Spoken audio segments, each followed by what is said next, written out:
El no poder cumplir con esas expectativas de nuestros adultos, en donde estamos hablando de maestros y padres, llega un momento en donde nos crea demasiada frustración y aparte de todo nos empezamos a nosotros a sentir que no les estamos dando a ellos lo que ellos están esperando de nosotros y eso nos crea ansiedad y podemos empezar con situaciones como morderse las uñas, estarse jalando el pelo, les sudan las manos, empiezan a no poder cumplir ni siquiera con lo que estaban cumpliendo antes, a veces empiezan a bajar de calificaciones. No sé tú en la escuela qué tipo de síntomas. Doctora Dina Galante. Yo creo que hay una diferencia entre motivarlos a salir mejor y a esforzarse y a, ahora sí que echarle ganas, como dicen, y presionarlos. O sea, sí hay una diferencia. Motivar y presionar. Sí. Yo creo que como padres nosotros tenemos que aceptar a nuestros hijos, sí esperar que mejoren un poco y, como digo, que tengan mucha motivación de salir adelante, pero no podemos presionar algo que sabemos que de veras a lo mejor los va a hacer sentir mal. ¿A qué me refiero? Como dice la doctora Sandra, un niño de 8, pues probablemente es un niño de 8, pero si sacó el 8 con ese esfuerzo de estudiar, de cumplir con sus tareas y de todo, pues hay que estar orgulloso de él. O sea, porque lo podríamos comparar con un niño que saca 10, pero o copia o algún otro tipo de cuestiones. Entonces yo creo que es importante, también van ahí mezclados valores para nuestros hijos. Yo voy a aceptar lo que tú saques y lo hiciste con todo tu esfuerzo. Sí me gusta que trates de ser mejor, o sí me gusta que te esfuerces más para el próximo año o para el próximo examen, pero pues yo te voy a aceptar. Si sé que mi hijo está teniendo un rendimiento que es esperado por su edad y por sus capacidades y por todo, tengo que aceptarlo. Si puedo decirle, échale muchas ganas, me gustaría que salgas mejor, pero no lo puedo presionar y no puedo hacer que mis hijos crean que el cuánto yo los quiero es en función de qué calificaciones se saquen o de cómo les vaya en el colegio. ¿Eso se llega a dar? Sí, claro. Adina, de que decir, que un niño llegue a sentir, híjole, es que si bajo de calificación, ¿me va a dejar de querer menos mi papá o mi mamá?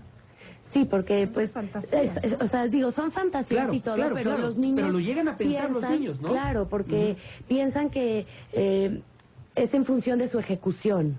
Lo que van a pensar los padres o cualquier otra persona significativa. O sea, incluso hay comentarios a la maestra, oye, pero si esta vez no salgo cuadro de honor, ya no me vas a querer o ya no voy a ser tu consentido, ese tipo de cosas. O sea, los niños fantasean mucho y es importante que sepan el valor de ellos como persona, independientemente de cuál sea su rendimiento, pues, en todas las áreas, ¿no? ¿Y qué diferencias, Adina? Esto me parece muy interesante, esto que menciona, ¿qué diferencia hay entre el valor que uno tiene como persona y el valor que uno puede tener como buen estudiante? Lo que pasa es que, diferente. Pues sí, claro, moralmente, o sea, y demás, pues todas las personas valemos igual, somos personas y punto. Podemos tener buenas o malas ejecuciones, podemos tener adecuados o no adecuados comportamientos, pero pues como personas todos tenemos el mismo valor y todos tenemos derecho a ser respetados, ¿no? Y a ser queridos y a todo lo demás. Este es un valor fundamental, un valor básico que todos debemos de tener, independientemente de cuáles sean nuestras capacidades. Sí. Nuestras capacidades o nuestro rendimiento o nuestros éxitos o fracasos, pues todos somos personas, todos tenemos que ser respetados y todos tenemos un valor por eso. Y eso se lo tenemos que enseñar a los niños. Claro. Ahora, doctora Sandra Schaffer, prometer, híjole, hijo, si te sacas el cuadro de honor, mira, una bicicleta, nos vamos a ir de viaje a Cancún. La cuestión de estímulos, ¿eso significa un aliciente para los niños? Yo creo que depende qué estímulo, es decir, no podemos funcionar todo el tiempo en, si haces esto te voy a dar esto, porque llega un momento en donde no van a hacer las cosas y no van a tener ese estímulo material. Yo creo que aquí hay que hablar un poco también de calidad de tiempo, ¿no? Es decir, a mí me encantaría, yo he visto que tú puedes lograr este tipo de situaciones con esfuerzo y demás. Igual te respeto si te veo estudiando los resultados que estás teniendo, pero más que todo acercarse con ellos en el momento en que hacen las cosas muy bien o que están echándole muchas ganas, tienen este esfuerzo, me encantaría irme contigo ahorita al cine o irnos a tomar un helado o pasar un tiempo juntos jugando en la casa, es decir, como compartir este tipo de situaciones con ellos y no todo en función de lo material, porque llega un momento en donde el niño no funciona si no le entregan un premio, ¿no? Claro, claro. Y el incentivo puede ser una carita feliz en la escuela, puede ser una buena palabra que le diga, me encanta estar contigo, mira, qué padre estuvimos compartiendo, o mira, este mes te fue sensacional, estamos felices, sabemos que tú puedes, que puedes hacer todo el esfuerzo y echarle ganas y te va muy bien, pero no estar todo el tiempo, pero mira, si te sacas 3 estrellitas acá, te voy a comprar mañana la bici. ¿Y pasado qué? ¿Qué le vamos a ofrecer? Y además otro aspecto importante que yo veo es que en la vida no todo es lo académico. Es decir, no el niño que saca puros 10 en la escuela es el que va a tener mayor éxito en la vida. Muchas veces no es así. Hay niños que fueron en la escuela promedio, digamos, y tienen un triunfo en su vida en todas las áreas. Es gente que tiene éxito, que le va bien, que tiene muchas habilidades para salir adelante. Y eso es lo importante también que les demos. Por eso también yo creo que no solamente enfocarnos a la parte académica, sino que hagan otro tipo de actividades extraescolares que les ayuden a tener este éxito en la vida, ¿no? Como a veces dejamos de por medio un deporte, o niños que son muy creativos, que hagan otro tipo de actividades como la pintura, no sé, el que crean aviones, el que construyan. Sentimos que eso es pérdida de tiempo y finalmente no les da habilidades que no les da la escuela, pero que les van a ser funcionales en su vida adulta. De veras que, doctora Sandra Schaffer, acaba de tocar usted un punto fundamental en el sentido de darles herramientas de vida. Como usted señala, no nada más lo académico. Bueno, todos hemos tenido experiencia con madres de familia, de nuestro entorno, familiares, amigos, cercanos, que quieren tener a sus hijos en la primaria y ya quisieran que sus hijos fueran como Albert Einstein en sus mejores momentos de desarrollo.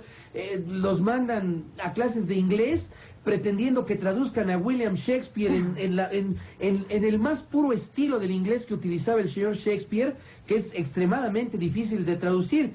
Piensan que por aprender el verbo to be ya van a tener la capacidad de traducir a Shakespeare en Hamlet, por ejemplo, en esos intrincados lenguajes que utilizaba, o piensan que por estar aprendiendo el 2 más 2 ya quisieran que supieran toda la mecánica cuántica que se desarrolló el siglo pasado, ¿no? Claro. ¿Cómo moderar esos sentimientos de los papás y que no se los transmitan a los hijos? Mira, el otro día me habló una mamá y me dice, oye, mi hijo habla 3 idiomas y tiene 5 años, ¿es superdotado? Dije, no, yo creo que los niños tienen facilidad de tener todos estos aprendizajes dependiendo de la estimulación que nosotros les brindemos. Yo hablaría de que no te puedo decir y asegurar que tu hijo tiene esa capacidad, a lo mejor sí, pero probablemente tenga una capacidad normal. Es la estimulación que nosotros les estamos dando. Entonces yo creo que si creamos en los niños un ambiente rico, sin presiones, un ambiente rico, me refiero en todas las áreas, no solo en el área académica, sino en poder salir con nuestros hijos, a lo mejor ir a un teatro el domingo, ¿no? Al aire libre, ir a jugar con ellos, ir a hacer diferentes actividades que también les van a dar muchas herramientas y no solo lo académico. Hay que tomar en cuenta esto, ¿no? En la escuela yo también les digo mucho a los padres de familia, ¿qué más da si tu hijo aprende a leer 6 meses después o 6 meses antes, no? Eso no le va a dar mayor capacidad de inteligencia. Pero a mí me da mayor orgullo como padre y lo puedo presumir más, doctora. Claro, pero a lo mejor en ese momento le estoy metiendo una presión que a la larga le va a crear una desventaja. O que no le guste la lectura, ¿no? Exacto. Y entonces pues nos puede salir contraproducente. Estoy recibiendo afortunadamente llamadas de nuestros amigos del auditorio que quiero compartir con nuestras dos invitadas, con la doctora Sandra Schaffer y con la doctora Adina Galante. El señor Medina, buenos días. Voy a dar lectura textual. ¿Pueden repetir o decir la mejor escuela para un niño con TDA? Ignoro lo que sea TDA. El TDA es un trastorno por déficit de atención. Trastorno por déficit de atención. Claro, yo creo que ahí es importante ver una escuela pequeña, de grupos pequeños, dependiendo la edad que tenga, posiblemente buscar una escuela de un idioma, que es difícil, pero si son de 2 idiomas, que no sea la mitad del día en el otro idioma, sino que sea el idioma a lo mejor 2 horas al día. Y una escuela abierta, una escuela en donde la directora conozca lo que es el TDA y pueda de alguna manera monitorear también a sus maestras para que se hagan las adecuaciones curriculares que se requieren para este niño. Si él está en algún tratamiento, es importante que su terapeuta acuda frecuentemente a la escuela o tenga comunicación para que también les ayude a hacer las adecuaciones que requiere por también el currículum terapéutico que la maestra está llevando a cabo, la terapeuta está llevando a cabo. ¿El trastorno de déficit de atención se trata únicamente a través de una terapia o se recurre también a aspectos de medicamentos? Hay de las dos. Pero bueno, hay terapias ya en donde se puede recurrir sin tener que utilizar ciertos medicamentos. Si quieres explicarles un poquito qué alternativas hay. Ok. Adina, por favor. Sí. Pues bueno, hay terapias de aprendizaje, por supuesto que se tiene que hacer un diagnóstico con un médico, con un neurólogo o pediatra de preferencia, pero bueno, también hay otras alternativas de tratamiento como una de las que tenemos nosotras que se llama neuroterapia o neurofeedback. Bueno, por medio de un electroencefalograma y de unas computadoras, nosotros ponemos electrodos y vemos en nuestra computadora las ondas electroencefalográficas de los niños.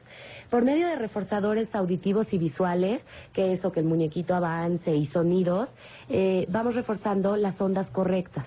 Las ondas correctas quiere decir cuando se presentan dentro del cerebro, pues ondas de atención, concentración, relajación y demás. Entonces nosotros tenemos un programa, nosotros programamos la computadora y decidimos qué ondas vamos a retroalimentar y cuáles vamos a inhibir, y así poco a poco pues se va uno como reentrenando a presentar esas ondas y se amplían los periodos de atención. Es un proceso, digamos, de autorregulación. La diferencia, yo comparo las dos cosas entre el medicamento y a cualquier otro tratamiento como el neurofeedback. En el medicamento la retroalimentación es pasiva, ¿no? Yo me tomo un medicamento y eso funciona también en la ansiedad, en la depresión, en cualquier trastorno. Yo me tomo el medicamento, pero yo no sé finalmente qué está haciendo, cómo funciona ese medicamento en mi organismo. Es pasivo, ¿no? Pero ¿qué pasa cuando yo estoy activamente en el proceso, como sería aquí? Lo que queremos enseñarle a los niños es cómo yo voy a controlar estos procesos, cómo voy a controlar mi atención para que tenga un impacto positivo a lo largo de mi vida, porque si no voy a requerir toda la vida de un medicamento que me esté ayudando o de una terapia. Entonces es importante que los niños adquieran conciencia de sus procesos y aprendan cómo autorregularlos, y es lo que les da este procedimiento, que además no tiene ningún efecto negativo. Ahora, no quiere decir que los niños no puedan entrar a este tratamiento o el adulto si están tomando un medicamento. Lo que pasa es que esto va a potencializar mejor el medicamento, y lo que nosotros hemos visto es que a la larga podemos ir disminuyendo o eliminando el medicamento. Qué bueno. Que finalmente es lo que sus padres están esperando, claro, ¿no? Porque cualquier medicamento tiene un efecto secundario, a corto y a largo plazo. La señora Sara Muñoz, muchas gracias, doña Sara. Dice José Luis, ¿cómo puedo, bueno, para las especialistas, cómo puedo ayudar a un niño con autoestima baja, disléxico y maltratado, y yo soy muy castigadora? ¿Me puede orientar la señora Muñoz? Bueno, realmente ella lo que tendría que ver es, si ya está detectado, tiene un buen diagnóstico en donde se habla de esta dislexia, que principalmente la dislexia tiene que ver con procesos de la lectura y la escritura. Tendríamos que ver qué tipo de ayuda le está dando, porque al niño, si nada más lo está presionando y castigando, el niño no está resolviendo el problema, ¿no, Adina? Y eso genera la baja autoestima. Nosotros tenemos que hacer que se sienta seguro de sí mismo y que se sienta capaz de lograr ciertas cosas, digo, porque aunque no pueda leer o escribir tan fácil, tiene muchas otras habilidades que nosotros tendríamos que reforzarle. Y pues sí, nuevamente yo opino que las consecuencias son mejores que los castigos. Habría que establecer como cierto código dentro de la casa de qué es lo que tiene que hacer y qué es lo que no tiene que hacer, sabiendo qué es lo que va a pasar si no lo hace o si sí lo hace. Y además estar seguros de que lo que no está haciendo, saber si es porque no quiere o porque no puede, porque si lo estamos presionando a que responda ante una situación cuando no puede, pues no lo va a lograr. ¿Y qué estamos haciendo con el castigo? Nada más dañándolo a nivel emocional. En el caso de la dislexia y el maltrato. La dislexia es un problema entra dentro de los problemas de aprendizaje y se tiene que tratar en una terapia. Es decir, porque se le tienen que dar las habilidades que requiere para poder adquirir destrezas en la lectura y en la escritura. Entonces, si ella no lo está tratando en una terapia y solamente está recurriendo al castigo, lo único que va a hacer crearle es un daño emocional. Perdón, para los que no somos especialistas, ¿qué es la dislexia, doctoras?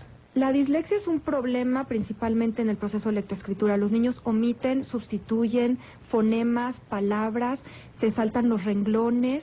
Obviamente a través de todo esto no hay comprensión. Ahí puede haber un problema en donde juntan todas las palabras porque no tienen el concepto de palabra. Entonces realmente es como un descifrado, pero no hay ninguna comprensión a nivel de la lectura. No, perdón, es común. O sea, hay por ahí una estadística que dice que 1 de cada 4 fracasos escolares se debe a una dislexia. 1 de cada 4 fracasos escolares. Digo, o sea, obviamente no son datos, pero así es como se dice. Entonces es un número muy importante de personas que tendrían este problema. ¿Cómo se manifestaría? ¿Cómo podemos decir, pues mi hijo o alguien cercano a mí tiene este problema de la dislexia? El niño generalmente, cuando empiezan con el proceso de la lectura y escritura, es normal que tengan, por ejemplo, al principio ciertas omisiones, que escriban un poco en espejo, ¿no? A veces escriben en espejo los números o las letras. Al inicio del proceso, los primeros meses, esto puede considerarse como normal, pero si esto persiste durante todo el proceso de adquisición, ahí sí ya deberíamos de pensar en que posiblemente hay un problema. Los niños empiezan a escribir y de alguna manera se comen, lo que dicen vulgarmente, se comen las letras, ¿no? Dentro de la misma palabra, se comen palabras, están leyendo, saltan renglones, no hay coherencia y estructura en sus escritos. Todo esto... Pero les toma más tiempo y no comprenden. Entonces ahí sí habría que valorar si el niño ya lleva un tiempo considerable en el proceso y no ha podido cambiar estos patrones, posiblemente sí tenga este problema y hay que recurrir a un especialista. El señor Antonio me dice, no todos los niños tienen el mismo coeficiente.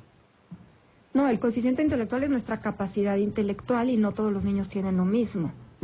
Y también ahí depende mucho, Nadina, de su estimulación del medio, ¿no?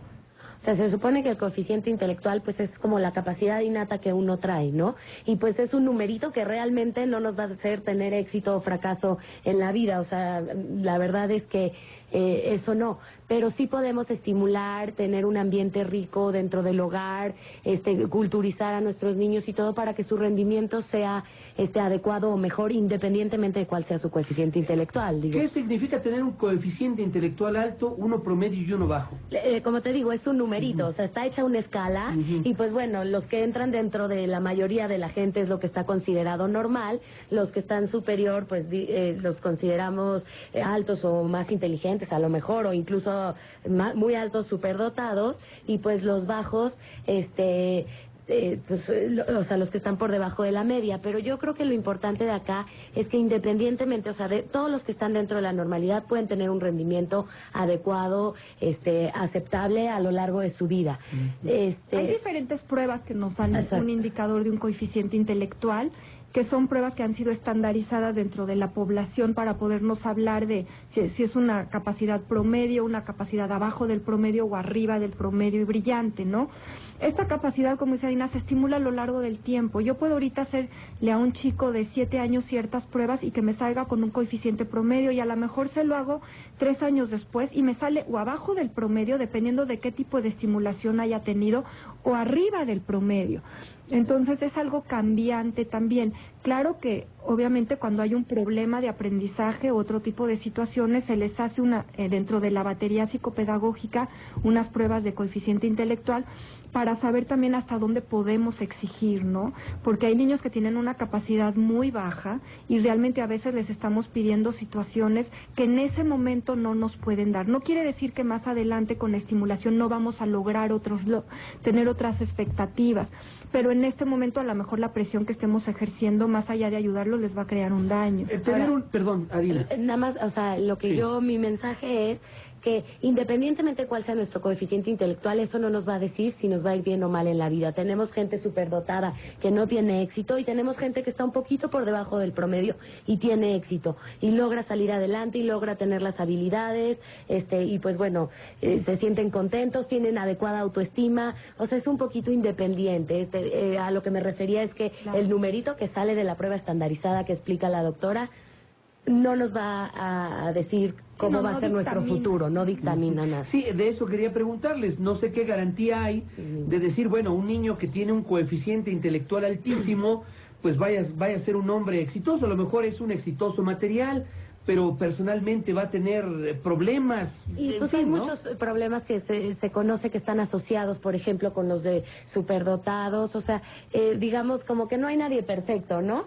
O sea, entonces... En un problema de una capacidad intelectual muy, muy alta, también hay que tener muy en cuenta los factores emocionales de adaptación social, porque luego son niños que no se adaptan fácilmente socialmente, que tienen problemas porque no se pueden comunicar al mismo nivel con sus compañeros, y los padres piensan que porque tiene un vocabulario muy elevado y demás, esto le va a dar mucho éxito, y al contrario, no se puede ni siquiera comunicar con sus parejas. No, y luego en la escuela pues empieza a haber problemas conductuales, más los sociales, pues por toda esta parte de me estoy aburriendo, bueno, por decirlo de esa manera, o ya conozco o entiendo muy rápido, y pues hay muchas problemáticas que están asociadas a los coeficientes intelectuales superiores. El señor Pedro López pregunta, ¿hay algún problema si beso a mi niño en la boca?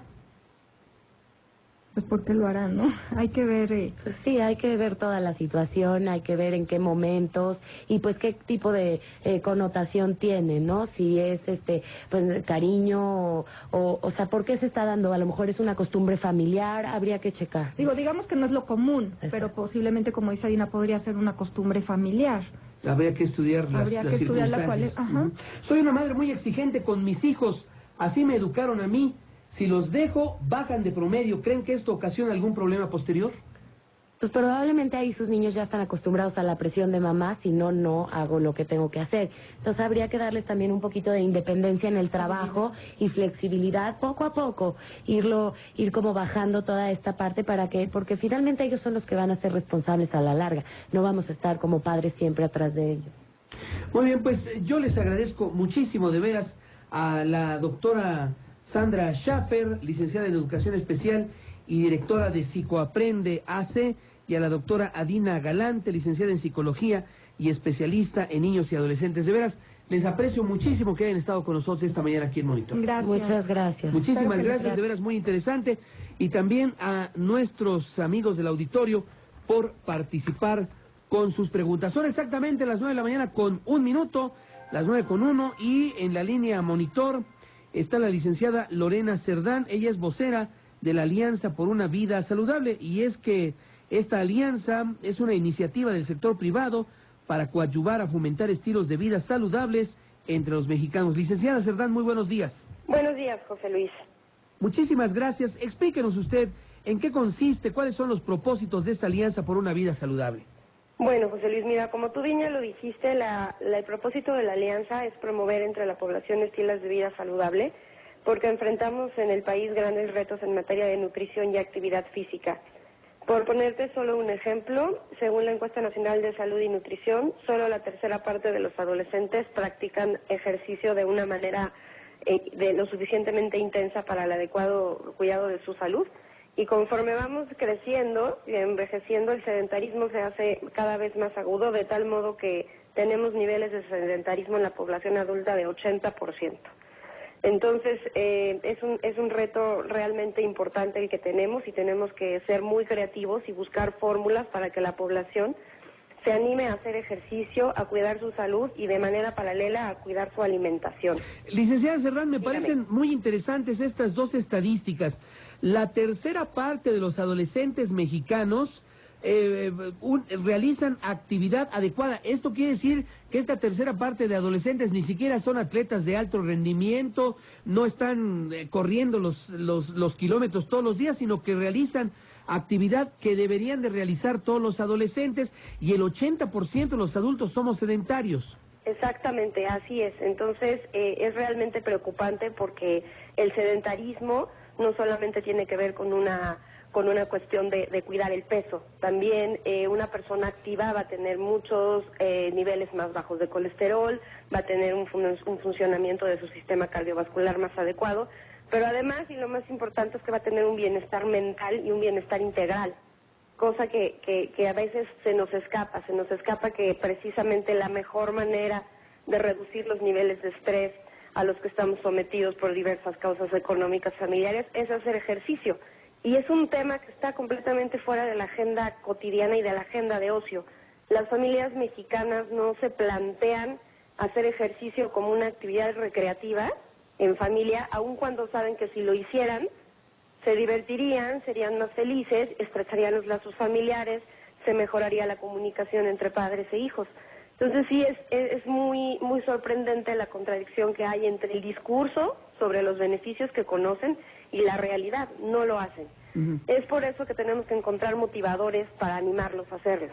Ahora, licenciada Lorena Cerdán, en materia de alimentación, ¿cómo andamos para eso? Sí somos re buenos para reunirnos alrededor de un buen plato, de una buena mesa, de unos buenos platos de comida. Sí, en materia de nutrición, bueno, lo que ya sabemos es que tenemos un porcentaje muy alto de sobrepeso y obesidad. Alrededor del 40% de la población tiene sobrepeso y casi el 30% tiene obesidad. Pero lo importante sobre este tema es que entendamos que son igualmente importantes los dos factores del equilibrio energético. Esto es lo que comemos y lo que gastamos. Tenemos la idea de concentrar los problemas de alimentación y decir, bueno, si uno quiere bajar de peso hay que tener una dieta, hay que restringir la alimentación, y nunca nos planteamos la relación que hay entre el gasto energético. Entonces, la verdad es que la mejor manera de poder comer lo que nos gusta, los tacos, los tamales, y sentarnos alrededor de una mesa en familia y con amigos, es pensar que si lo quemamos vamos a poder seguir disfrutando de ello. Entonces, sí somos muy buenos para comer. La principal actividad de fin de semana de una familia en el Distrito Federal es ir a comer tacos en la noche. Entonces, sí es cierto que somos muy, muy buenos para comer, pero no se trata de dejar de comer, se trata de aprender a comer. Ahora, licenciada Lorena Cerdán, ¿qué está haciendo la iniciativa privada a través de la Alianza por una Vida Saludable? Bueno, la Alianza pretende, primero que nada, concientizar a la población sobre el problema y coadyuvar a darle información para que pueda tomar decisiones sobre su alimentación y actividad física. Esto es, que tenga una mucha mejor información para la selección de sus alimentos, pero también para la conformación de los hábitos alimentarios, que son cosas muy distintas, lo que se come y cómo y cuánto se come. También proponemos constituir el Consejo Consultivo Nacional de Nutrición y Actividad Física. Para nosotros es clave. En este país, lamentablemente, no tenemos una política nacional de salud, nutrición y actividad física, a pesar de que es una recomendación de la Organización Mundial de la Salud. Para estas fechas, todos los países deberíamos tener una estrategia propia y no nos hemos sentado en la mesa todos los que debemos estar. ¿Quiénes deben estar? Bueno, debe estar el sector salud, tiene que estar el sector educativo, tiene que estar la iniciativa privada.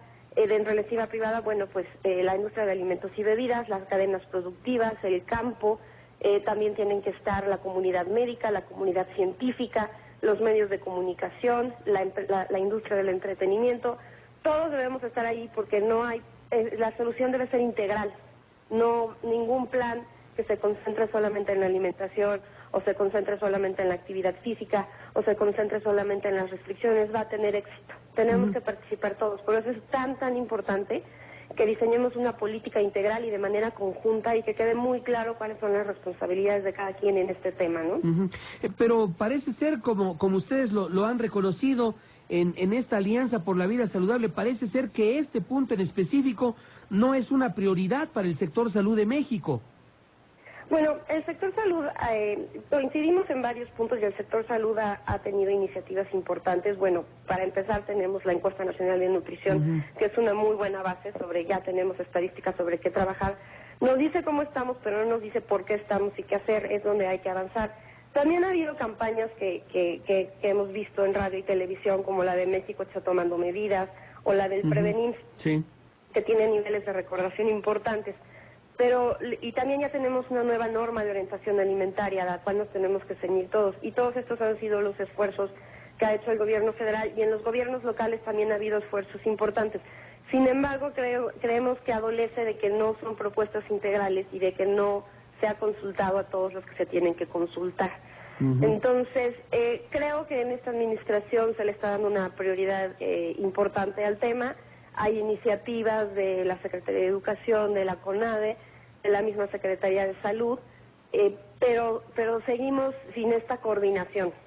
Esta coordinación que creemos que es muy, muy importante. Ahora, Lorena, por otra parte, la iniciativa privada, ¿qué puede hacer por todo esto de las críticas a la famosísima comida chatarra, a las frituras, a los pastelillos con elevados contenidos de azúcar, las frituras con elevados contenidos de grasa, los refrescos con amplios contenidos de azúcar, todos ellos precursores de enfermedades cardíaco y circulatorias, responsables, dicen algunos especialistas, de la obesidad, sobre todo la obesidad infantil. ¿La iniciativa privada qué papel jugaría en esta cruzada que ustedes están proponiendo?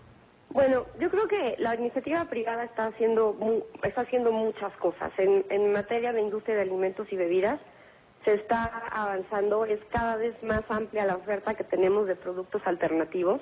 Tenemos productos bajos en grasas, bajos en azúcares, bajos en sales, porciones más pequeñas. La gama de bebidas ha sido impresionante. Tenemos alimentos funcionales, alimentos ricos en fibras, alimentos enriquecidos. En fin, hay oferta y se invierte una gran cantidad de dinero en el desarrollo de esos productos, y lo que deberíamos hacer es seguir alentando su desarrollo. Y también, pues, procurando que se mantenga el sabor, la practicidad, pues que son las cosas que el consumidor busca. Podemos poner en bolsas brócoli, pero ¿quién se los va a comer? Entonces tiene que ser algo que la gente disfrute, que sepa. También es importante que conozcamos cuáles son los roles funcionales de los alimentos. Hay alimentos que son para convivir, hay alimentos que tienen que ser parte de nuestra dieta diaria. O sea, lo que tiene que hacer la industria es dar información. También se han hecho muchos esfuerzos importantes para promover el ejercicio y la actividad física. La industria tiene una fuerza publicitaria impresionante y hemos visto cómo esta fuerza publicitaria se está empezando a usar para promover ejercicio, sobre todo entre niños, adolescentes y mujeres. Es algo, imágenes de personas haciendo ejercicio, es algo que se ha vuelto muy, muy frecuente en la publicidad de nuestros días. Y también, por supuesto, pues consolidar una industria responsable, y parte de ello es educar al consumidor. Uno de los principios de la Alianza por una Vida Saludable, y con los que coincide el sector salud, es que no hay alimentos buenos ni malos. Lo que hay son hábitos malos, buenos o perjudiciales para nuestra salud. Entonces, no hay evidencia científica que diga que un alimento es determinante de la obesidad o de alguna enfermedad crónico-degenerativa. Así como tampoco se podría decir que las manzanas provocan anorexia. Lo que provoca obesidad o lo que provoca el trastorno alimenticio son los hábitos alimentarios. Esto es, cómo seleccionamos y conformamos nuestra alimentación. Entonces, creemos que nada se gana diciendo que el culpable de la obesidad son los refrescos o las frituras o los tacos o los tamales, porque entonces no vamos a acabar nunca y vamos a acabar prohibiendo todo, incluso alimentos altamente valorados como la leche o los quesos, por decir algo. Entonces, creemos que ese no es el camino, porque aparte no tiene evidencia científica y además crearía información errónea al consumidor. Aunque bueno, no se trata de discutir, Lorena, pero muchos especialistas aquí en Monitor han hecho referencia a estudios muy, muy concretos en donde se demuestra esto, pero reitero, no es el momento ni la ocasión para discutirlo. De cualquier manera, licenciada Lorena Cerdán, le agradezco muchísimo que dé a conocer al auditorio de Monitor pues el trabajo que está haciendo la Alianza por una Vida Saludable y la importancia que tiene hacer ejercicio para todos los mexicanos, hacer ejercicio de calidad, y no se trata de levantarse todos los días a las 4 de la mañana para correr 10 o 20 kilómetros, sino que ya existen planes perfectamente determinados para que en determinados espacios y en determinado tiempo se pueda hacer un ejercicio que sea satisfactorio y comer mejor con todo lo que esto implica. Así es, pues muchísimas gracias por brindarnos este espacio, porque es muy importante que todos nos comprometamos con este proyecto. Gracias, Lorena. Muchas gracias, José. Hasta luego, buenos días. La licenciada Lorena Cerdán, vocera de la Alianza por una Vida Saludable. Pues interesante lo que dice Lorena, y reitero, no es el momento de discutirlo, pero ya en varias ocasiones, por ejemplo, aquí Eric Estrada y otros especialistas han dicho que existen evidencias ciertas de que el comer este tipo de productos, en exceso, por supuesto, como dice Eric Estrada y como decía mi entrañable maestro Arrigo Cohen, una vez al año no hace daño, pero hay quien desafortunadamente de las sabritas y la coca hace algo indispensable en su dieta diaria, y evidentemente, abonando lo que decía Lorena, bueno, quien se pasa toda la vida comiendo chetos o comiendo fritos o comiendo rufles y tomando Coca-Cola, aunque sea Coca-Cola Light, pues evidentemente va a desarrollar problemas graves de salud. Bueno, son las 9 de la mañana con 13 minutos, las 9:13, la temperatura, fíjese usted, ya se subió a un elevador el termómetro, ya tenemos en estos momentos 17 grados Celsius y nosotros vamos a lo siguiente.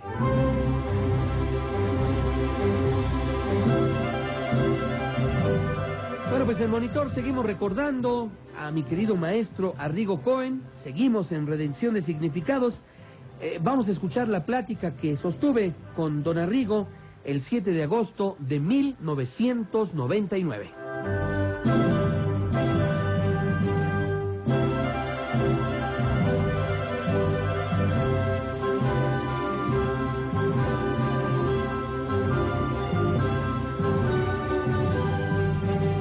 Maestro Arrigo Cohen, bienvenido. Iniciamos Redención de Significados.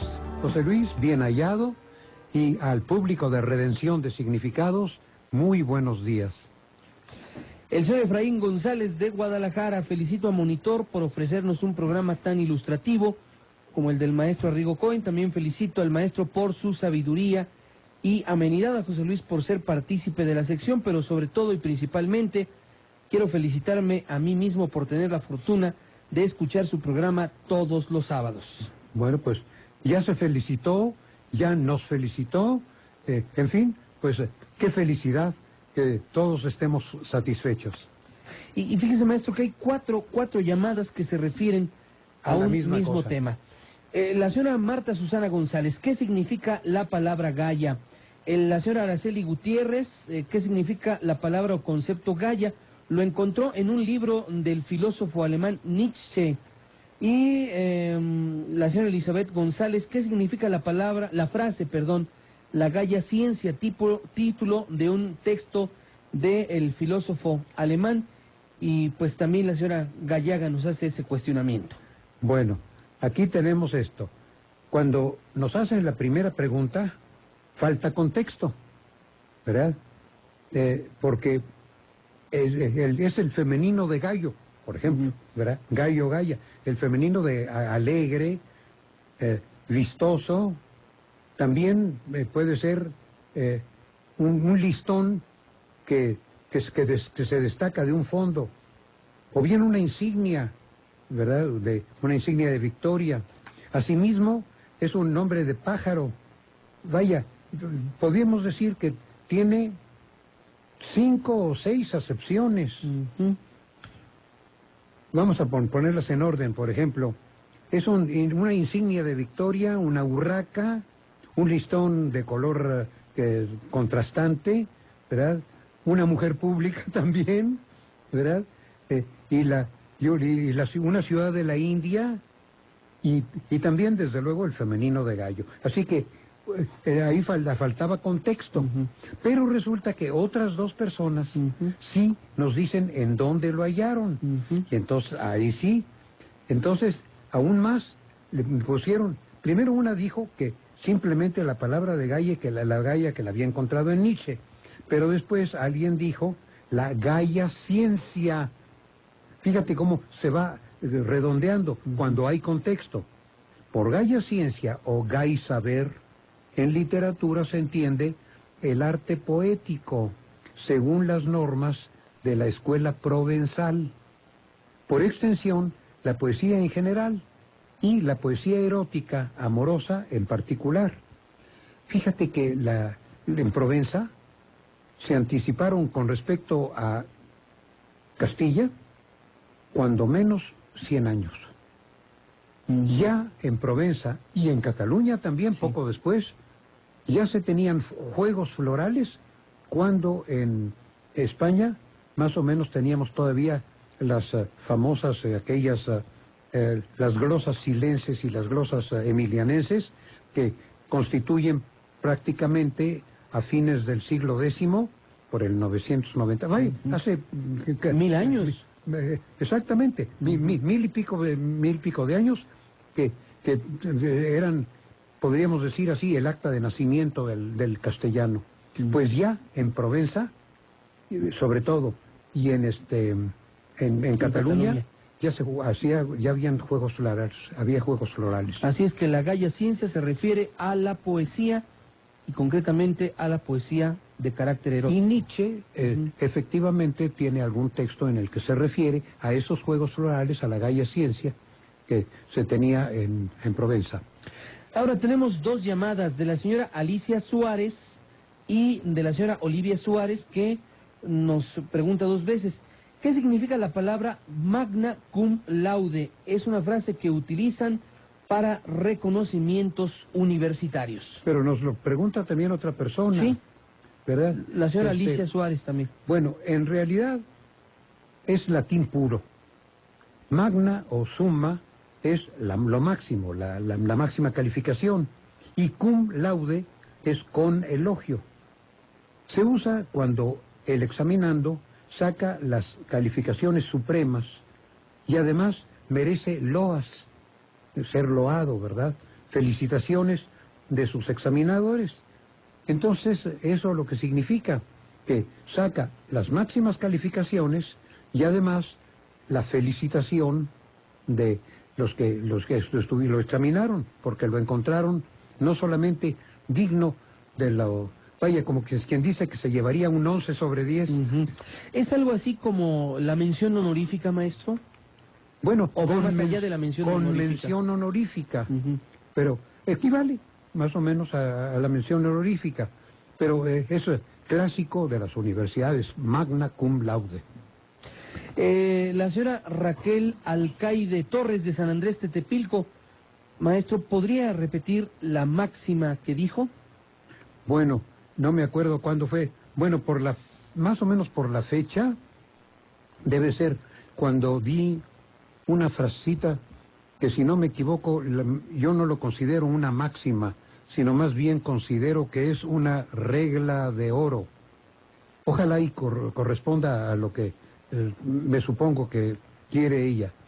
Es una regla de oro que dice que en lo cierto, la unidad, en lo dudoso, la libertad, y en todo, la caridad. Cuando se tiene la seguridad, pues entonces hay que ser parejo, es decir, siempre esto es así, ¿verdad? En lo dudoso, pues es lógico, la libertad puede ser esto, puede ser lo otro. Y en todo, la caridad, no en el sentido de la limosna, sino en el sentido del amor, de la solidaridad humana. Ahí le va de nuevo, por si no lo apuntó. En lo cierto, la unidad. En lo dudoso, la libertad. En todo, la caridad. La señora Consuelo Arrieta nos pregunta, ¿la palabra trámites se acentúa? Incluso esta pregunta se repite en dos ocasiones. Pues evidentemente, si es una esdrújula, usted cuente las sílabas, trámite. Son 3 sílabas. El acento cayó en la primera, quiere decir que cayó en la antepenúltima. Entonces sí, todas las esdrújulas, aquellas que tienen el acento en la antepenúltima, se acentúan. Recuerde, de paso, que las que tienen el acento en la penúltima se acentúan solamente cuando no terminan en vocal, ni en N ni en S. Porque las que se acentúan cuando terminan en vocal, en N o en S, son precisamente las agudas, es decir, aquellas que cargan el acento en la última sílaba. A propósito, ¿cómo crees que se dice? Porque esto lo he visto yo, por ejemplo, en la gramática, en el esbozo de gramática de la Academia Española, no les llaman, mejor dicho, aparte de que les llaman como nosotros, también les dan su nombre griego. Las palabras esdrújulas, las palabras agudas se llaman oxítonas.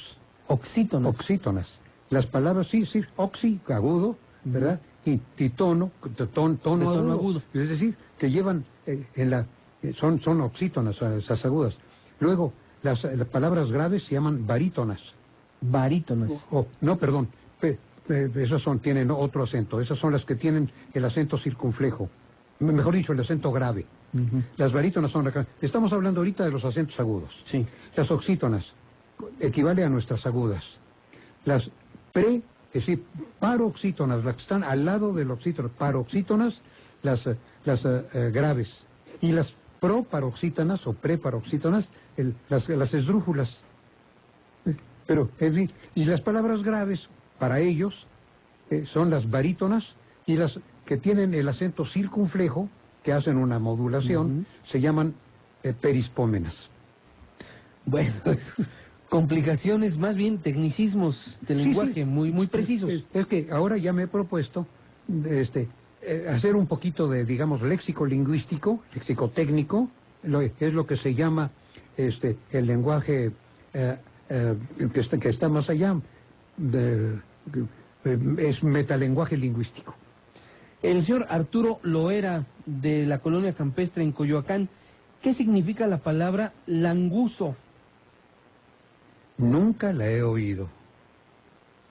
Por favor, así como lo hicimos hace un momento con la palabra gallo, ¿verdad?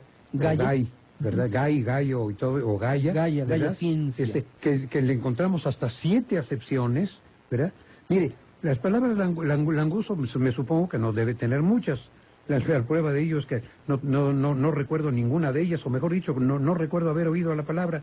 Mándenos el contexto. Ayuda muchísimo para aclarar. El señor Francisco Vázquez y el señor Jesús Favila, uno de Lindavista y el otro de Querétaro, preguntan cómo debemos utilizar la palabra hoy por hoy y qué tan correcta es utilizar esta expresión, maestro. Bueno, así como decimos a veces hoy en día, ¿verdad? Hasta el día de hoy o algo así. Aquí, hoy por hoy, es decir, con la preposición por en medio, en primer lugar, no es una palabra como dice el señor Francisco Vázquez, ¿verdad? Son 3, hoy, por, hoy. Y se usa para expresar que un acontecimiento o circunstancia es de una manera y en este momento. Es decir, que tiene ciertas características actuales. Desde luego que podría en ese caso cambiar en virtud de algún otro suceso, de algún otras circunstancias. Por consiguiente, hoy por hoy es lo que asegura que las cosas andan de tal manera, pero porque así más o menos se ha prestado la situación. Entonces, es cuando se usa hoy por hoy, para no asegurar que hoy es así. Es decir, hoy por hoy es así, pero posiblemente cambiará. La señora Silvia Ríos, de Parque San Andrés, ¿qué quiere decir etcétera? ¿Se puede decir de más etcéteras? Bueno, el etcétera se ha usado de muchas maneras para enfatizar precisamente aquello que abunda. Desde luego también es un sintagma, porque son dos palabras, un sintagma latino compuesto de et, que significa y etcétera es el plural de ceterum, que es lo que sigue. Es decir, literalmente significa y las cosas que siguen. Y desde luego también equivale a lo que falta, a todo lo demás, ¿verdad? Y desde luego, por lo que si se puede decir de más etcéteras, yo he oído que en primer lugar se dice, muchas veces se repite, y etcétera, etcétera. Es decir, y lo que falta y lo demás, ¿verdad? Pero también he oído que hasta hay alguien que se expresa diciendo, y tantos etcétera como sean necesarios. El señor José Luis Castañeda Limón, de Lomas Bulevares, nos tiene 2 preguntas. ¿Cuál es el significado de la palabra discente? Y segundo, ¿ya les envió la editorial el libro para saber lo que se dice 2? Bueno, de una vez le contesto la segunda. La editorial el libro para saber lo que se dice 2 ya se le acabó y ya no va a seguir enviando porque está agotadísimo, en el sentido de que parece que ya ni las reservas quedaron, ¿verdad? Y vamos a tener que esperar o una reimpresión o una segunda edición para saber lo que se dice 2. Lo que sí apareció por ahí fueron unos restos, unos sobrantes de para saber lo que se dice 1, ¿verdad? Y hay quien tiene todavía, ¿verdad? Ahora, en cuanto al significado de la palabra discente, el diccionario de la Real Academia lo hace sinónimo de estudiante. Es el que recibe la enseñanza. Es de la misma familia de discípulo y también de disciplina, ¿verdad? Implica la idea de que vaya de enseñanza. Así como en la enseñanza el maestro es el docente, el discípulo es el discente, ¿verdad? La dicencia es el aprendizaje y la docencia es la enseñanza. El señor Anselmo Salazar Cervantes nos llama desde San Luis Potosí. 3 preguntas. ¿Qué significa la palabra? En primer lugar, origen, y en segundo lugar, misericordia. Y tercero, ¿qué significa ósmosis? Bueno, vamos primero con la palabra origen. En el diccionario aparece nada menos que, 5, por eso estoy diciendo, cuando me pregunten una palabra, digan, ¿qué significa la palabra en este contexto? Fíjense, principio, nacimiento o manantial, raíz y también causa de una cosa. Todo eso, es decir, de donde brota algo, ¿verdad? De donde sale. Ahora, en segunda acepción también significa patria, porque uno es originario de su patria. Después también significa ascendencia, porque el origen que uno tiene pues está relacionado con el padre, la madre, los abuelos, etcétera, ¿verdad? También familia, lógico. Luego, 4, motivo o razón de un argumento. Este argumento me nació con motivo en razón de que oí de tal cosa.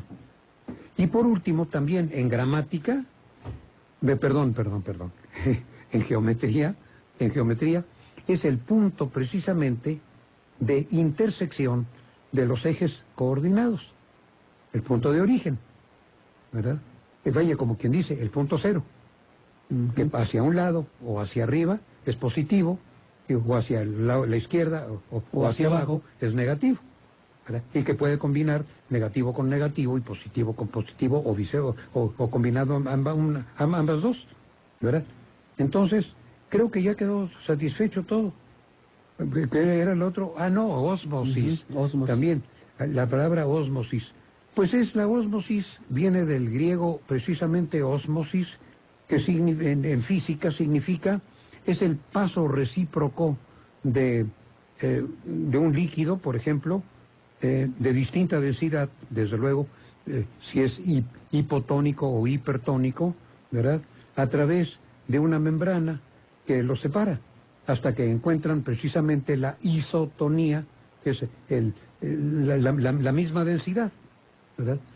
Sí, y eso es curioso, siempre pasa del menos denso al más denso, para irlo compensando, porque en el más denso es en el que está más cargado, y entonces el menos denso le pasa más líquido hasta que quedan de la misma densidad, y la carga, por consiguiente, queda igual.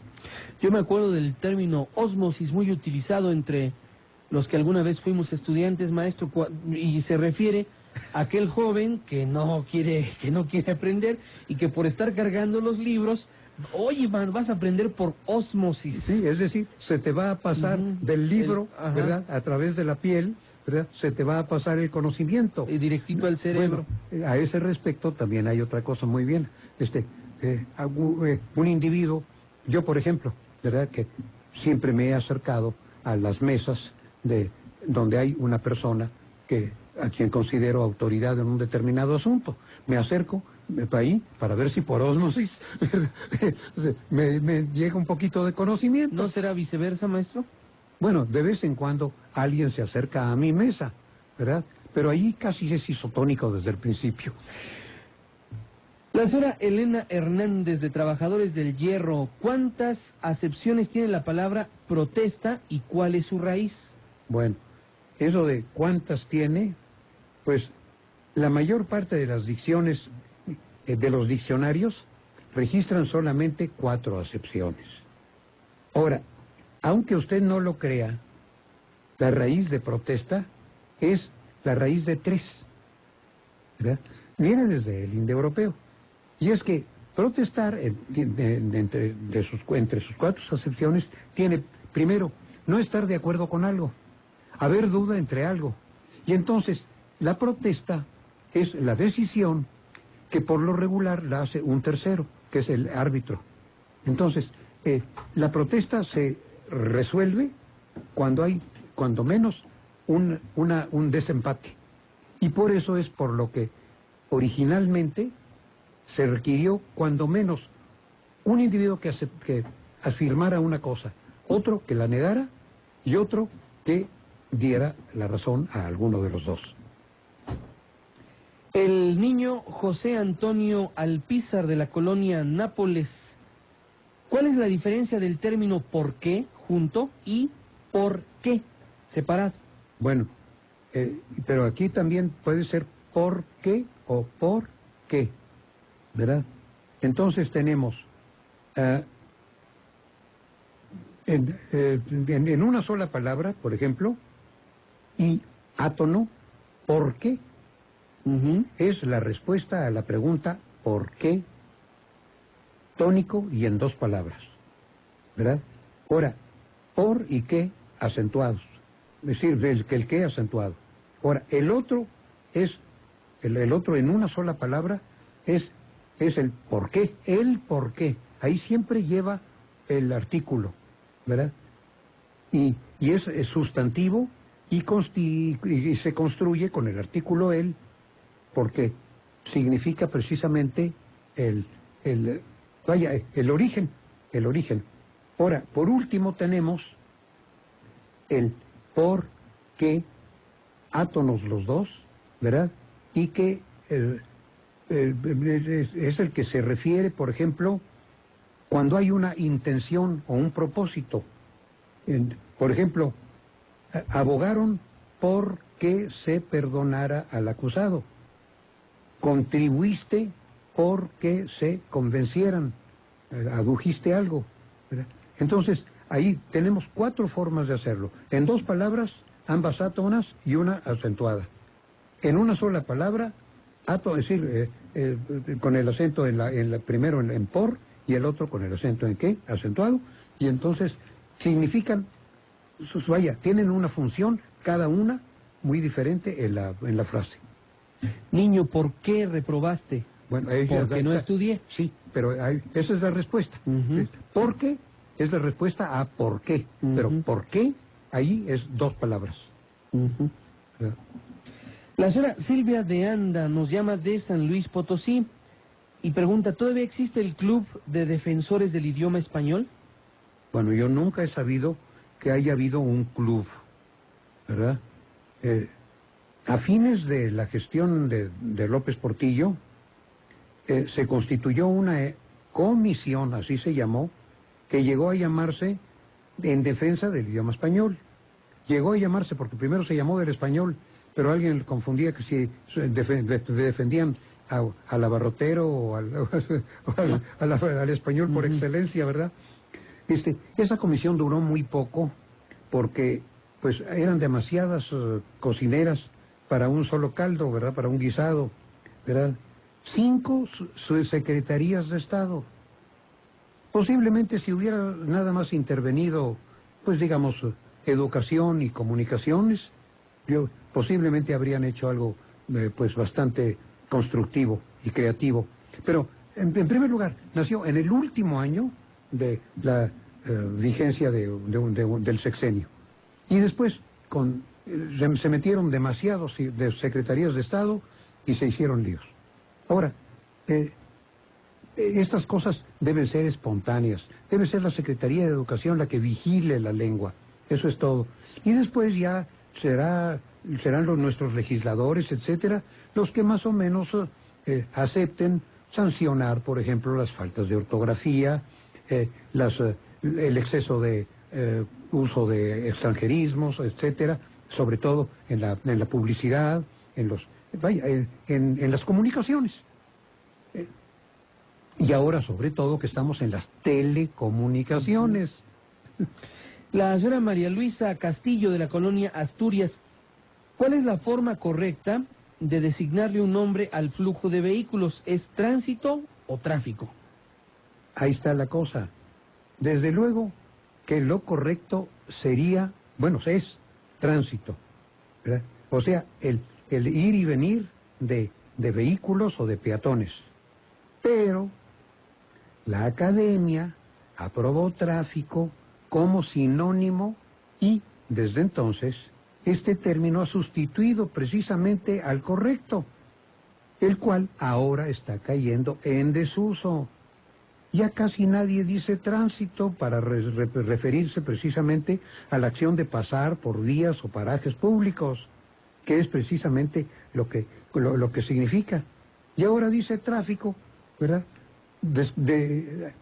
Vaya, empobreciendo a la lengua, porque se pierde una palabra y una que en realidad, ¿qué es lo que significa tráfico? Pues intercambio de bienes, ¿verdad? Te cambio esto por esto, pues estamos traficando. O bien, compra-venta, ¿verdad? Y por ejemplo, cuando se está hablando de drogas, ¿verdad? Los traficantes, los traficantes de drogas, ahí sí están cambiando un mal por un bien. El señor Mendoza, de Texcoco, ¿es correcto decir tú vivís eternamente? Bueno, supongo que la segunda palabra está, ¿verdad? Vivís es ese es un no sé si centroamericanismo o suramericanismo. Y es que el voceo suramericano tiene venís, vivís, decís, en etcétera. Argentina, sobre exactamente. todo. Ahora, está sobreentendido el pronombre tú, pero está sustituido por el vos, ¿verdad? Entonces,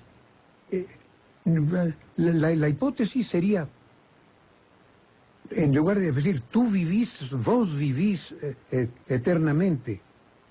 Ahora, la conclusión, no es correcto, y lo correcto sería tú vives o vos vivís. Esa es la cosa. Ahora, yo recuerdo, dice, ya había una canción que decía, mi juventud he perdido, otro amor hoy preferís.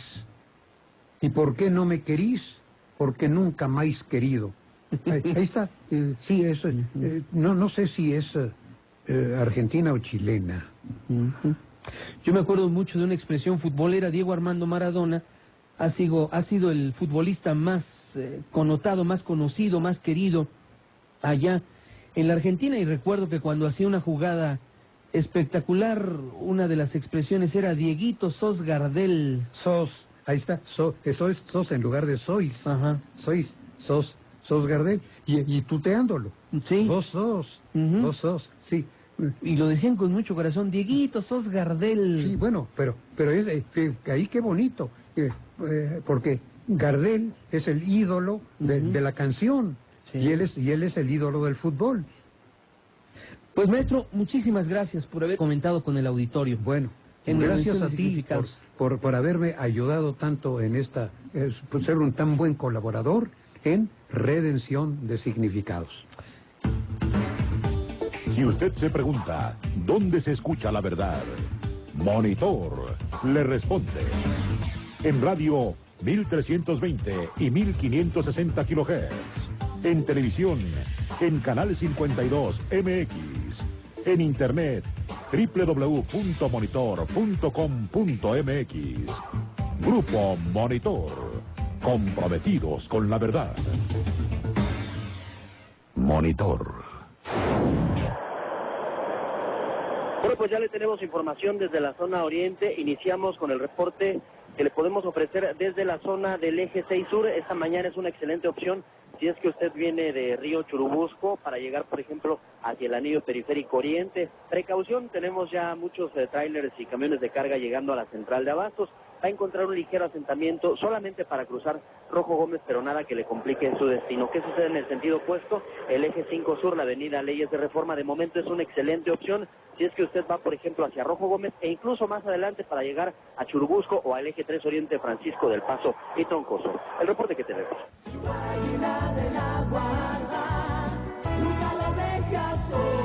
Y nunca te dejo solo porque soy la única que ofrece Cobertura 100. Con Cobertura 100, en su primer accidente, usted no paga deducible. Elaguila.com.mx o 5488 3 veces. El Águila.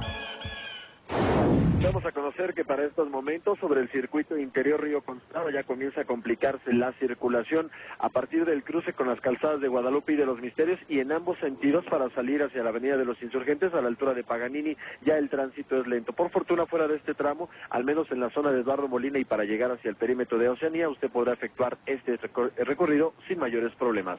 Hasta que me reporte.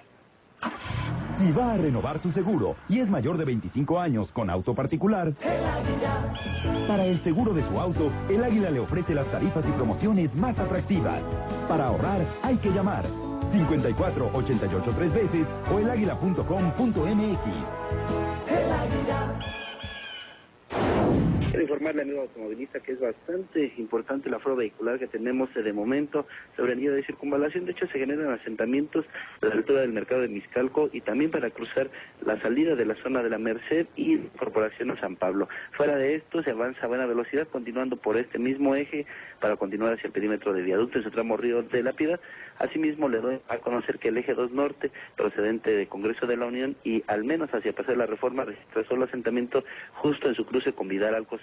Hasta el próximo reporte. El Águila Compañía de Seguros, su Águila de la Guarda, presentó Monitor Vial, su alternativa.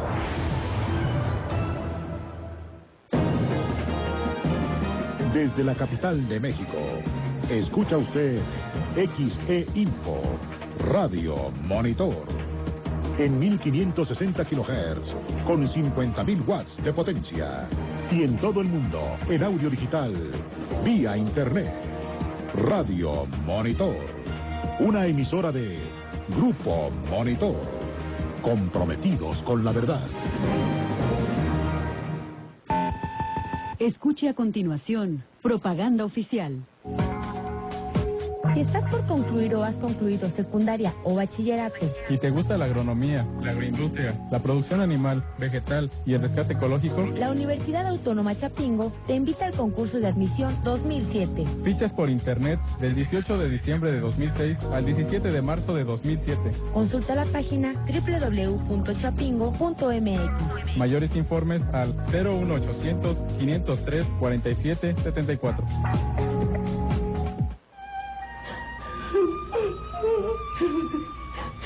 ¿Qué tienes, chiquita? Si no me quieres, dímelo. Yo sí te quiero y mucho. Yo también, amor. No te comprometes de a de veras. Chiquita, llevamos 5 años viviendo juntos. ¿Cómo no me voy a comprometer? Entonces, ¿por qué no has puesto nuestra dirección en tu credencial para votar? Todavía tienes la dirección de tu mamá. Mejor, actualiza tu dirección en cualquier módulo de IFE. Un compromiso en común. IFE. Señor Martínez. ¿Sí? Está usted acusado por agredir a su esposa. Acompáñenos. No, déjame explicarle, por favor. Suélteme, por favor, suélteme. Esta será la última vez que le peguen a Patricia. En la Cámara de Senadores hemos aprobado una ley para que las mujeres vivan libres de la violencia, con castigos y penas más severas para los agresores. En el Senado de la República, vemos por ti. En los primeros 30 días del operativo Tijuana, estos son los resultados. Casi 30 toneladas de droga aseguradas, 131 armas y 3.800 municiones incautadas, 560 vehículos asegurados o recuperados, un total de 236 personas detenidas. No escatimaremos esfuerzos ni recursos para acabar con la impunidad y recuperar los espacios públicos. Por tu seguridad, México actúa. Gobierno de la República. ¿Y ahora, comadre, dónde va? Voy a inscribir a mi bebé al seguro médico, al centro de salud, donde lo atenderán si enferma, y un médico lo verá para que crezca sano. Ay, pues vamos. La acompaña, sí sirve que me entero porque mi hija ya está esperando chamaco. El seguro médico para una nueva generación te ofrece atención médica para tu bebé en cualquier centro de salud. Afilia a tus hijos recién nacidos en los módulos del Seguro Popular. Infórmate y llama al 01800-0364-667. México Actúa, Secretaría de Salud. Participe en Radio Monitor. Solo marque el multilínea 5595-1560.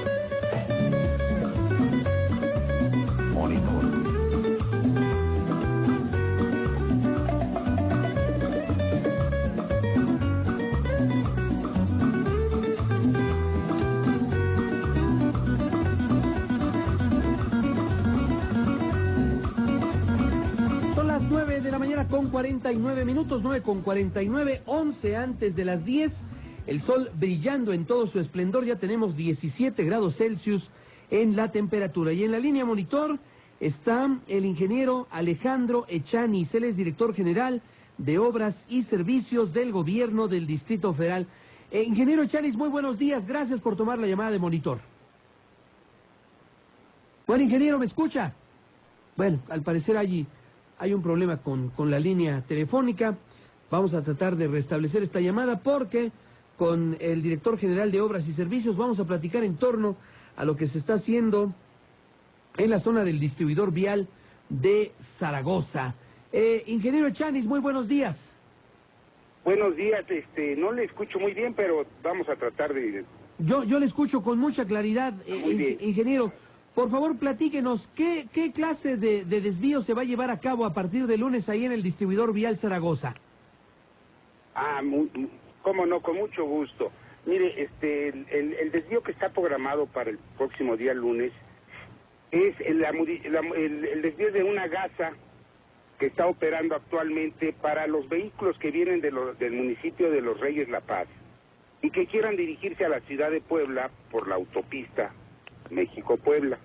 Actualmente, estos vehículos que salen del municipio de Los Reyes llegan al distribuidor y hay una gasa de 360 grados que los hace regresar a la ciudad de Puebla por la autopista. Eso es como opera actualmente. Y lo que pretendemos a partir del lunes es que en lugar de que se tome esa gasa, continúen los vehículos que vienen del municipio de Los Reyes, La Paz, crucen el distribuidor y sigan por la avenida Ermita Zaragoza. Una vez que llegan al cruce con Octavio Sentíes, van a dar vuelta a la izquierda sobre la calle de Octavio Sentíes hasta encontrar Avenida de las Torres, que es una vialidad muy ancha, que va a conectarse a la autopista México-Puebla. Con eso regresarían a Puebla. Ese es el único cambio que se está programando. Esto no altera la circulación oriente-poniente en los dos sentidos de la calzada Ignacio Zaragoza. Ahora que vienen de Puebla a la Ciudad de México, esto no va a afectar. Ingeniero Echaniz, ¿esto tiene que ver con la colocación de alguna trave, de alguna columna? Bueno, este tipo de desvío es producto de la cimentación que se están haciendo de los elementos de las columnas, efectivamente. La ubicación de las columnas nos tienen que nos obligan a tener este tipo de desvíos. Para más adelante, ¿se pronostica el cierre de la propia calzada General Ignacio Zaragoza o de Ermita Iztapalapa? No. Esto quiero dejarlo bien claro. Sí. Ha habido muchas inquietudes. La calzada Ignacio Zaragoza no está cerrada, ni se va a cerrar, ni se tiene contemplada cerrarla en ningún momento. Igual que la de Ermita Iztapalapa. Actualmente vienen operando, por ejemplo, en la calzada Ignacio Zaragoza, en la salida de la ciudad hacia Puebla, vienen operando en la parte más angustiada que se tiene del trayecto 3 carriles. Y en el lado de acceso a la ciudad, ingreso a la ciudad, sobre la calzada Ignacio Zaragoza, están operando 5 carriles, 3 principales y 2 en una lateral. Esto no se va a modificar, no va a haber ninguna alteración en el desarrollo de toda la obra. Ahora, ingeniero Alejandro Echaniz, ¿cuál es el porcentaje de avance del distribuidor vial Zaragoza? ¿Continúa dentro de lo que está proyectado? Sí, está, es decir, el desarrollo de la obra está programada para terminarse en los primeros días de octubre. Y tenemos 2 frentes, lo que es los elementos que se están haciendo, la cimentación de las columnas, y los elementos prefabricados que se vienen realizando en 3 plantas localizadas aquí en el valle. Esto, una vez que se tengan ya las zapatas, se vienen colocando ya estos elementos prefabricados. Ya tenemos ahorita colocadas 9 columnas, ya se pueden observar, y esta actividad se inició ya hace un mes y va a continuar. Es lo que es la etapa que viene programada. Ahora, esta desviación que usted ha descrito al auditorio de Monitor ya se va a quedar como definitiva en tanto concluyan las obras. Así es. También es importante señalar que aparte de esta modificación de esta gasa, existe también está programada la salida,